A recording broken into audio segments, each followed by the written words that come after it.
Bagalkot by election ಬಿಜೆಪಿಯಲ್ಲಿ ಆಂತರಿಕ ಸಂಘರ್ಷ ಜೋರಾಗಿದೆ. ವೀರಣ್ಣ ಚರಂತಿಮಠ ಮತ್ತು ಎಚ್.ಪಿ. ಪೂಜಾರ್ ನಡುವೆ ಫೈಟ್ ಜೋರಾಗಿ ನಡೀತಾ ಇದೆ. ಈ ಒಂದು ಬಾಗಲಕೋಟೆ ಬೈ ಎಲೆಕ್ಷನ್ ಕಾವು ದಿನದಿಂದ ದಿನಕ್ಕೆ ರಂಗೇರ್ತಾ ಇದೆ. ಬಿಜೆಪಿಯಲ್ಲಿ ಆಂತರಿಕ ಸಂಘರ್ಷ ಕೂಡ ಜೋರಾಗಿದೆ. ಟಿಕೆಟ್ ನಮಗೇ ಬೇಕು ಅಂತ ಎಚ್.ಪಿ. ಪೂಜಾರ್ ಅವರು ಪಟ್ಟು ಹಿಡಿದಿದ್ದಾರೆ. ಆದ್ರೆ ವೀರಣ್ಣ ಚರಂತಿಮಠಗೆ ಟಿಕೆಟ್ ಕೊಡಲು ವರಿಷ್ಠರು ಒಲವನ್ನ ತೋರಿಸ್ತಾ ಇದ್ದಾರೆ. ಹಾಲಿ ಎಂಎಲ್ಸಿ ಎಚ್.ಪಿ. ಪೂಜಾರ್ ಮನವೊಲಿಕೆಗೆ ಪಕ್ಷ ಕಸರತ್ತನ್ನ ಮಾಡ್ತಾ ಇದೆ. ಎಚ್.ಪಿ. ಪೂಜಾರ್ ಚರಂತಿಮಠ ಒಂದುಗೂಡಿಸಲು ಹರಸಾಹಸವನ್ನ ಪಡ್ತಾ ಇದ್ದಾರೆ. ಕಳೆದ 2-3 ದಿನಗಳಿಂದ ಮೇಲಿಂದ ಮೇಲೆ ಬಿಜೆಪಿಯವರು ಸಭೆಯನ್ನ ಮಾಡ್ತಾ ಇದ್ದಾರೆ. ಖುದ್ದು ಯಡಿಯೂರಪ್ಪ ಬಂದ್ರು ಶಮನವಾಗಿಲ್ಲ ಭಿನ್ನಮತ.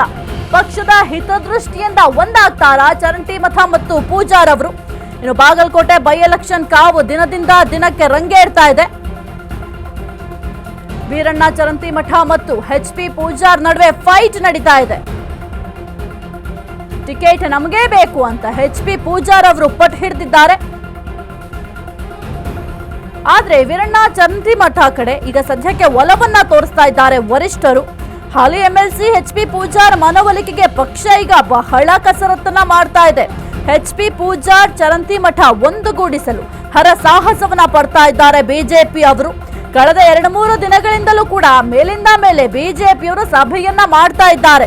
ಖುದ್ದು ಯಡಿಯೂರಪ್ಪ ಬಂದ್ರೂ ಕೂಡ ಈ ಒಂದು ಭಿನ್ನಮತ ಶಮನ ಆಗ್ತಾ ಇಲ್ಲ. ಪಕ್ಷದ ಹಿತದೃಷ್ಟಿಯಿಂದ ಏನಾದ್ರೂ ಚರಂತಿಮಠ ಮತ್ತು ಪೂಜಾರ್ ಒಂದಾಗ್ತಾರ ನೋಡ್ಬೇಕಾಗತ್ತೆ. ಒಂದು ಕಡೆ ವೀರಣ್ಣ ಚರಂತಿಮಠ ಅವರು ಹೈಕಮಾಂಡ್ ಜೊತೆಯೂ ಬಹಳ ಒಂದು ಉತ್ತಮವಾದ ಬಾಂಧವ್ಯವನ್ನ ಹೊಂದಿದ್ದಾರೆ. ಜೊತೆಗೆ ವೀರಣ್ಣ ಅವರಿಗೆ ಟಿಕೆಟ್ ಅನ್ನ ಕೊಡಬೇಕು ಅಂತ ಬಿಜೆಪಿಯವರು ಕೂಡ ಸದ್ಯಕ್ಕೆ ಪ್ಲಾನ್ ಮಾಡ್ಕೊಂಡಿದ್ದಾರೆ. ಆದ್ರೆ ಈಗ ದೊಡ್ಡ ಸವಾಲಾಗಿರುವಂತದ್ದು ಪೂಜಾರ್ ಅವರನ್ನ ಯಾವ ರೀತಿ ಮನವೊಲಿಕೆ ಮಾಡಬೇಕು ಅಂತ. ಒಂದು ವೇಳೆ ಈಗ ಪೂಜಾರ್ ಅವರು ಒಪ್ಲಿಲ್ಲ ಅಂದ್ರೂ ಕೂಡ ಎಚ್.ಪಿ. ಪೂಜಾರ್ ಅವರು ಒಪ್ಲಿಲ್ಲ ಅಂದ್ರೂ ಕೂಡ ಬಹಳ ಕಷ್ಟ ಆಗುತ್ತೆ. ಈ ಒಂದು ಬಾಗಲಕೋಟೆ ಬೈ ಎಲೆಕ್ಷನ್ ಕಾವು ದಿನದಿಂದ ದಿನಕ್ಕೆ ರಂಗೇರ್ತಾ ಇದೆ. ಎಚ್.ವೈ. ಮೇಟಿ ನಿಧನದ ನಂತರ ಅವರ ಸ್ಥಾನ ತೆರವಾಗಿದೆ. ಹಾಗಾಗಿ ಬೈ ಎಲೆಕ್ಷನ್ ಅನ್ನ ಮಾಡಲಾಗ್ತಾ ಇದೆ.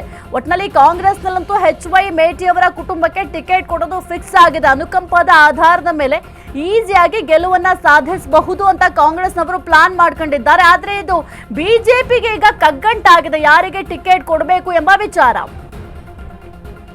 ಈ ಕುರಿತು ಹೆಚ್ಚಿನ ಮಾಹಿತಿ ನೀಡ್ತಾರೆ ನಮ್ಮ ಪ್ರತಿನಿಧಿ ವಿವೇಕ್. ಸದ್ಯಕ್ಕೆ ಕಾಂಗ್ರೆಸ್ನಲ್ಲಂತೂ ಫಿಕ್ಸ್ ಆಗಿದೆ ಯಾರಿಗೆ ಟಿಕೆಟ್ ಕೊಡಬೇಕು ಅಂತ. ಎಚ್.ವೈ. ಮೇಟಿ ಅವರ ಕುಟುಂಬಕ್ಕೆ ಟಿಕೆಟ್ ಕೊಡೋದು ಕಾಂಗ್ರೆಸ್ನಲ್ಲಿ ಫಿಕ್ಸ್ ಆಗಿದೆ. ಆದ್ರೆ ಈಗ ಈ ಒಂದು ಟಿಕೆಟ್ ವಿಚಾರ ಬಿಜೆಪಿಯಲ್ಲಿ ಕಗ್ಗಂಟಾಗಿದೆ.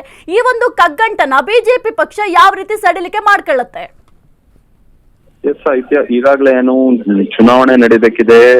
ಆ ಚುನಾವಣೆಗಳಲ್ಲೂ ಕೂಡ ಅಷ್ಟೇ ಬೇರೆ ಬೇರೆ ಸ್ಥಳಗಳಲ್ಲಿ ಎಲ್ಲೆಲ್ಲಿ ಚುನಾವಣೆ ನಡೀಬೇಕಿದೆ. ಈಗ ದಾವಣಗೆರೆ ಆಗಿರ್ಬೋದು, ಬಾಗಲಕೋಟೆ ಆಗಿರ್ಬೋದು, ಎಲ್ಲ ಕಡೆ ಕೂಡ ಅಷ್ಟೇ ಯಾರ್ಯಾರು ಅಭ್ಯರ್ಥಿಗಳು ಅಪೇಕ್ಷಿತರಿದ್ದಾರೋ, ಆಕಾಂಕ್ಷಿಗಳಿದ್ದಾರೋ ಅವರೆಲ್ಲರೂ ಕೂಡ ಅಷ್ಟೇ ಒಂದು ರೀತಿಯಾಗಿ ಕಸರತ್ತನ್ನ ನಡೆಸೋದಕ್ಕೆ ಪ್ರಾರಂಭ ಮಾಡಿದ್ದಾರೆ ಅವರವರದೇ ಪಕ್ಷದಲ್ಲಿ.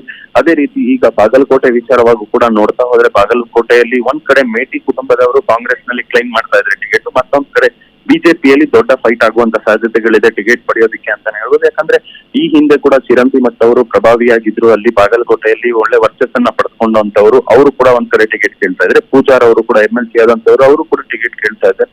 ಜೊತೆಗೆ ಇವರಿಬ್ಬರಲ್ಲಿ ಯಾರಿಗೆ ಕೊಡುತ್ತೆ ಟಿಕೆಟ್ ಅನ್ನೋದು ಕೂಡ ಒಂದ್ ಕಡೆ ಒಂದಿಷ್ಟು ಗೊಂದಲ ಆಗಿದ್ರು ಕೂಡ, ಮತ್ತೊಂದು ಕಡೆ ಬಿಜೆಪಿ ಹೈಕಮಾಂಡ್ಗೂ ಕೂಡ ಆಗಿರ್ಬೋದು, ರಾಜ್ಯದ ನಾಯಕರಿಗೂ ಕೂಡ ಆಗಿರ್ಬೋದು, ಇದೆಲ್ಲವೂ ಕೂಡ ದೊಡ್ಡ ತಲೆನೋವು ಆಗುವಂತ ಸಾಧ್ಯತೆಗಳಿದೆ. ಯಾಕಂದ್ರೆ ಚಿರಂತಿಮಠಕ್ಕೆ ಒಂದು ವೇಳೆ ಟಿಕೆಟ್ ಕೊಟ್ರೆ ಪೂಜಾರ್ ಹಾಗೂ ಅವರ ಬೆಂಬಲಿಗರು ಚಿರಂತಿಮಠಕ್ಕೆ ಸೋಲಿಸುವಂತ ಸಾಧ್ಯತೆಗಳಿದೆ ಅಂತ. ಇನ್ನೊಂದ್ ಕಡೆ ಪೂಜಾರ್ ಟಿಕೆಟ್ ಕೊಟ್ರೆ ಚಿರಂತಿಮಠ ಬೆಂಬಲಿಗರು ಅವರಿಗೆ ಸೋಲಿಸಬಹುದು ಅನ್ನೋ ಒಂದಿಷ್ಟು ಲೆಕ್ಕಾಚಾರದಲ್ಲಿ ಬಿಜೆಪಿ ನಾಯಕರಿದ್ದು ಹೊಸ ಫೇಸ್ ಅನ್ನ ಹುಡುಕುವಂತ ಪ್ರಯತ್ನದಲ್ಲೂ ಕೂಡ ಬಿಜೆಪಿ ನಾಯಕರು ಮುಂದಾಗಿದ್ದಾರೆ ಎಂಬ ಒಂದಿಷ್ಟು ಚರ್ಚೆಗಳು ಕೂಡ ಕೇಳಿ ಬರ್ತಾ ಇದ್ರೆ, ಆದ್ರೆ ನಿಜಕ್ಕೂ ಯಾರಿಗೆ ಟಿಕೆಟ್ ಸಿಗುತ್ತೆ ಅಂತ ಕೂಡ ಕಾದ್ ನೋಡ್ಬೇಕಾಗಿರುತ್ತೆ. ಈ ಹಿಂದೆ ಚಿರಂತಿಮಠ ಅವರ ಹೆಸರು ಕೂಡ ಅಂದ್ರೆ ಬೊಮ್ಮಾಯಿ ಅವರು ಮುಖ್ಯಮಂತ್ರಿ ಆಗುವಂತ ಸಂದರ್ಭದಲ್ಲಿ ಅಲ್ಲೂ ಕೂಡ ಅಷ್ಟೇ ಚಿರಂತಿಮಠ ಅವರ ಹೆಸರು ನೇರವಾಗಿ ಮುಖ್ಯಮಂತ್ರಿ ಆಕಾಂಕ್ಷಿ ಅನ್ನೋ ಒಂದು ಲೀಸ್ಟ್ ನಲ್ಲೂ ಕೂಡ ಸೇರ್ಕೊಂಡಿತ್ತು. ಹಾಗಾಗಿ ಅವರು ಬಹುತೇಕ ಪ್ರಭಾವಿ ಇದ್ದಾರೆ ಪೂಜಾರ್ ಹಾಗೂ ಚಿರಂತಿಮಠಕ್ಕೆ ಕಂಪೇರ್ ಮಾಡಿದ್ರೆ.